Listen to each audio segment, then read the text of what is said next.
Gate centre. आज बात करेंगे हेयरिंग लॉस के सिम्टम्स क्या हैं। आपको कैसे पता चलेगा कि आपको हेयरिंग एड की ज़रूरत है या हेयरिंग लॉस होना स्टार्ट हो चुका है। हेयरिंग लॉस स्टार्ट होने का जब शुरुआत में स्टार्ट होता है तो ज़्यादा कोई सिम्टम्स नहीं होते। 20 डेसिबल या 30 डेसिबल में ज़्यादा सिम्टम्स नहीं आते। जब आपका 40 डेसिबल या मॉडरेट हेयरिंग लॉस हो जाता है तब धीरे धीरे सिम्टम्स आने शुरू होते हैं। पहले आप चैनल को सब्सक्राइब कर दीजिए जिससे कि आपको और ज़्यादा हेयरिंग एड्स या हेयरिंग लॉस के बारे में नॉलेज हो सके। तो बात करते हैं हेयरिंग लॉस के सिम्टम्स क्या है।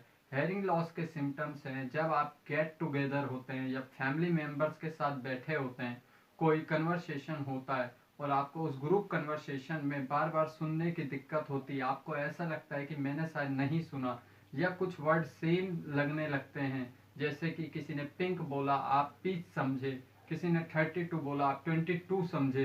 तो पहला सिम्टम तो ये है।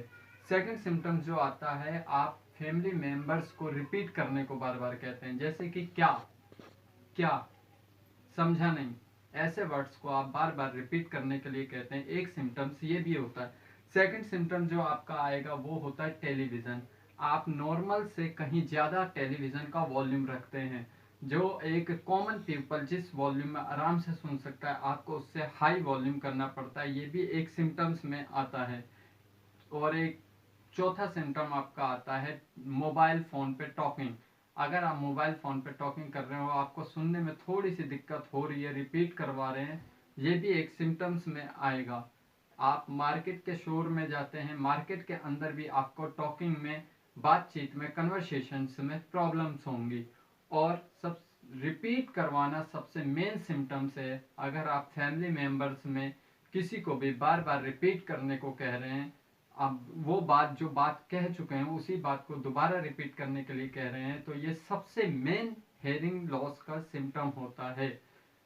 अब बात करते हैं हेयरिंग एड की। इसमें आपको हेयरिंग एड जितनी जल्दी आप यूज़ करना स्टार्ट कर देंगे उतना ज़्यादा आपको बेनिफिट मिलेगा। अगर आप मॉडरेट हेयरिंग लॉस में ही हेयरिंग एड को यूज़ कर लेते हैं तो फ्यूचर में आपका हेयरिंग लॉस बढ़ने के चांस कम होते हैं। हेयरिंग एड यूज़ करना बहुत ज़रूरी हो जाता है क्योंकि अभी तक कोई ऐसी खास टेक्निक नहीं आई है जिससे कि हेयर सेल्स को दोबारा इम्प्रूव किया जा सके। तो आप हेयरिंग एड को जितना जल्दी यूज़ करेंगे उतना बेटर रहेगा, वहीं पे आपका हेयरिंग लॉस स्टेबल हो जाएगा। हेयरिंग एड परचेस करने के लिए आप मुझसे भी कांटेक्ट कर सकते हैं। होलसेल रेट पे हेयरिंग एड हमारे यहाँ अवेलेबल होता है। So please contact me and call me, message me, WhatsApp me. All total conversation is available through me. Thank you.